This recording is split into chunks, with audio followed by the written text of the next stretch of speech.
আমার তো bank loan আছে, কয়েক লক্ষ টাকা ব্যাংক লোন আছে।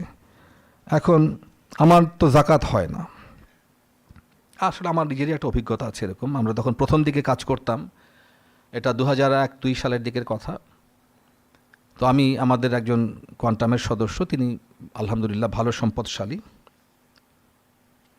তো তার কাছে জাকাতের কথা বলছি, তো উনি আমার দিকে তাকিয়ে বললেন যে মানে বিপুল সম্পদের মালিক, তো বলছেন যে আমার জাকাত হয় না। তা আমি বললাম যে আমি তাকিয়ে আছি, বলে আমার ব্যাংক লোন আছে তো জাকাত হয় না। এখন আমার তখন বয়সও কম, তাছাড়া উনি যে লেভেলের মানুষ, আমি তার সাথে তো তাকে বোঝানো আমার মানে ধৃষ্টতা আর কি। আমি শুনলাম, কিন্তু বিষয়টা কি দাঁড়াচ্ছে, আসলে একজন সম্পদশালী মানুষ যদি বলেন যে আমার জাকাত হয় না, এর চেয়ে প্রহসন আর কিছু হয় না।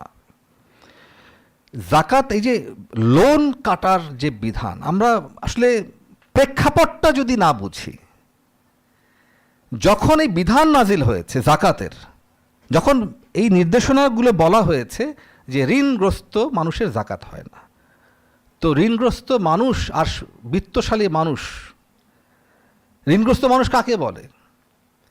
যে বাজার করতে পারে না টাকার অভাবে, চিকিৎসা করাতে পারছে না টাকার অভাবে, ছেলের মেয়ের বিয়ে দিতে পারছে না টাকার অভাবে, টাকা ঋণ করে বিয়ে দিয়েছে, ঋণ করে বাজার করেছে, খেয়ে ফেলেছে, শেষ। ঋণ করে চিকিৎসা করেছে, শেষ। দারিদ্র্যের কারণে তিনি ঋণ করেছেন, সেই ঋণ আপনি কাটাকাটি করবেন। ধরা যাক যে এই বছর, গত বছর ঋণ করেছিলাম, গত বছর আমার অবস্থা খুব খারাপ ছিল, ঋণ করেছি, ঋণ করে বাজার করে খেয়ে ফেলেছি। এই বছর আমার সামর্থ্য ভালো হয়েছে, তাহলে আমার গত বছরের সেই ঋণটাকে মাইনাস করে আমি তখন দেখব যে আমার জাকাত হয় কিনা।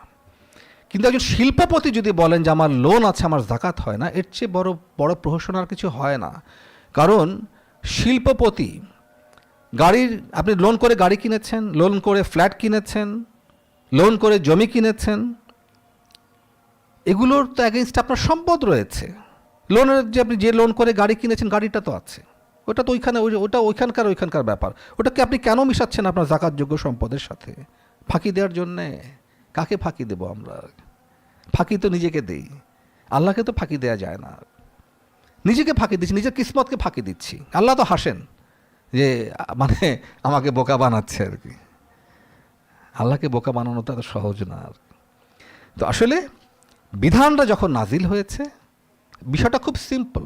এই যে রূপা এবং সোনার যে বিষয়টা কি, যখন বিধান নাজিল হয়েছিল তখন রূপা 52.5 ভরি রূপার যে দাম, 7.5 ভরি সোনার দাম একই ছিল। আপনি এখনকার দেখলেই তো বুঝতে পারবেন 10 বছর আগে রূপার দাম কী ছিল, এখন রূপার দাম ওইখানেই পড়ে আছে আর কি। 10 বছর আগে সোনার দাম কোথায় ছিল, এখন সোনার দাম কোথায়?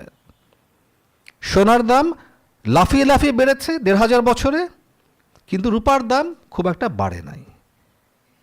তো কাজেই 52.5 ভরি রূপার 7.5 ভরি স্বর্ণের যে ফাঁকিটা তো এইখানে, এটাতে বুঝতে হবে যে না, তখন একরকম একই দাম ছিল, তো এখন আমি তো ধরবো লোয়েস্টটা, কারণ আমাকে তো বাঁচতে হবে, আমাকে তো পাস করতে হবে।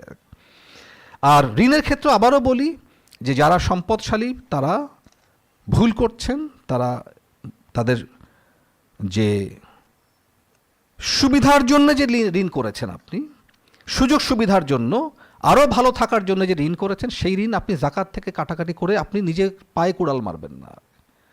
সেই ঋণকে কাটাকাটি না করে আপনি ওটাকে বাদ দিয়ে হিসাব করেন, দেখবেন যে আপনি ভালোই জাকাত হয় আপনার, এবং আপনি জাকাত আদায় করে বরং দেখা যাবে যে পরবর্তী বছর আপনি ঋণ থেকে বেরিয়ে যেতে পারেন, যদি আপনি নিয়াত করেন যে আল্লাহ আমি ঋণগ্রস্ত থাকতে চাই না, যে ব্যাংক লোন আছে সেই ব্যাংক লোন আমি শোধ করে দিতে চাই, আমি জাকাত হিসেব করে আদায় করব, তুমি আমাকে ঋণমুক্ত করো।